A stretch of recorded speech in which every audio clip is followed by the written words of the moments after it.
Hello everyone, how are you? I hope all are fine there. We are here, the part 13 of Dent Life. Welcome everyone to my channel. Okay, fine. Before beginning with today's session, I would request all my viewers to watch my videos from the beginning till the end without skipping any portion in between so that you don't miss any important points, because I discuss each and every important point in every second, which will be very beneficial for you all. And for those viewers who haven't subscribed my channel yet, please to subscribe my channel and click on the bell icon button too, so that you will be notified as I upload my videos and you don't miss any important videos. Okay, so let's start.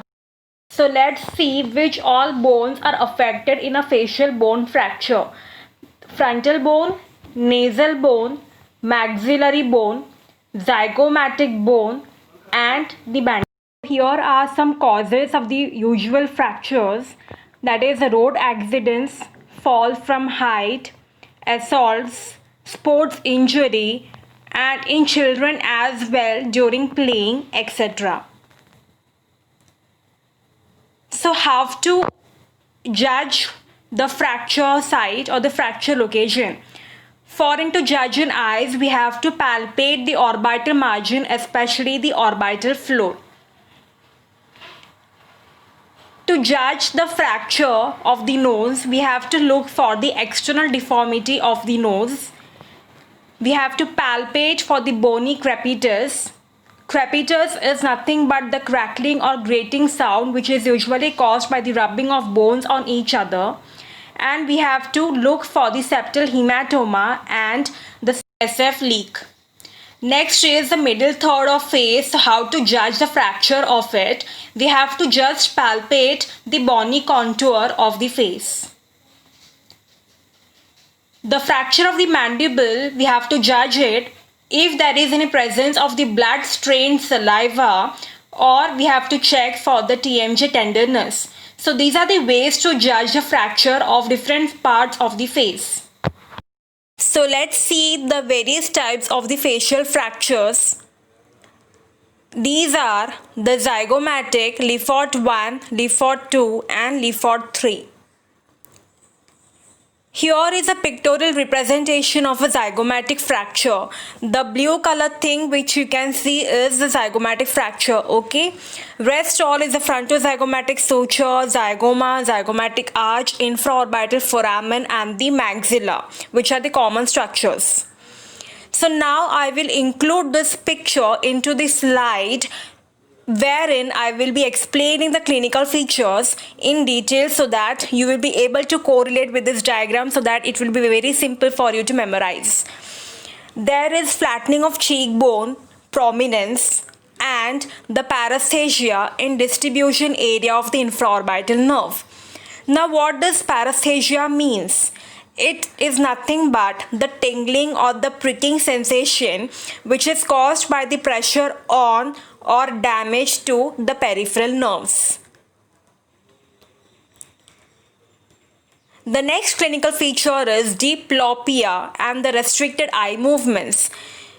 Now what is diplopia? It is nothing but the double vision. The subconjunctival hemorrhage and the palpable step in the infraorbital margin. And the last is the limited lateral excursions of the mandibular movements.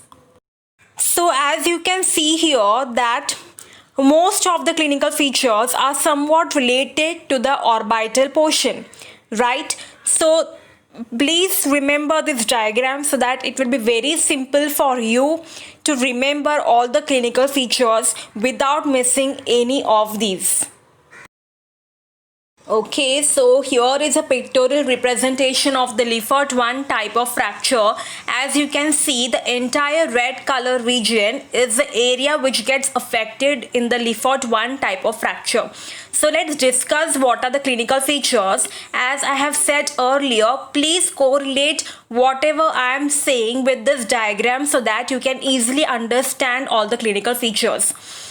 There is slight swelling and edema, usually in the lower part of the mid face and the upper lip. there is presence of epistaxis.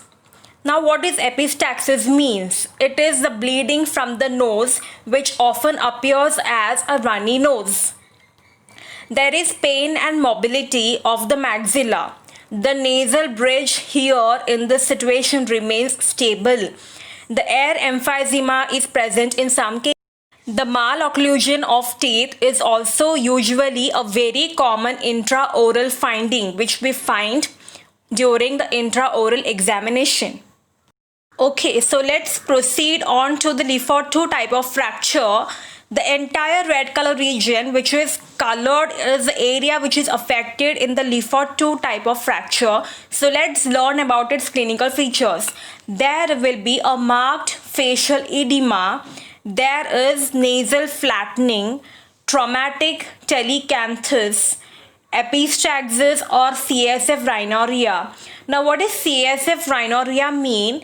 It's a condition where the protective fluid that surrounds the brain finds its way into the nose and sinuses. Okay? And it appears as a very runny nose. There is movement of the upper jaw and the nose. So all these are the clinical features in the Le Fort 2 type of fracture. I hope it's very clear to you. Okay, so here comes the last type of fracture, that is the Le Fort 3 type of fracture. Here the clinical situations appears to be much more severe. That is, there is the motion of maxilla, the nasal bones as well as the zygomatic bone. There is epistaxis and CSF rhinorrhea. There is the severe face deformity and there is severe airway obstruction as well. So as you can see that the epistaxis phenomena occurs in all the three type of the Le Fort fractures, and the nasal bone gets affected only in Le Fort 2 and 3 type of fractures. So friends, I hope that all types of fractures are very clear to you, and please do remember all the pictorial representations so that it will be very easy to solve any type of questions which comes in relation to this in your prometric examinations.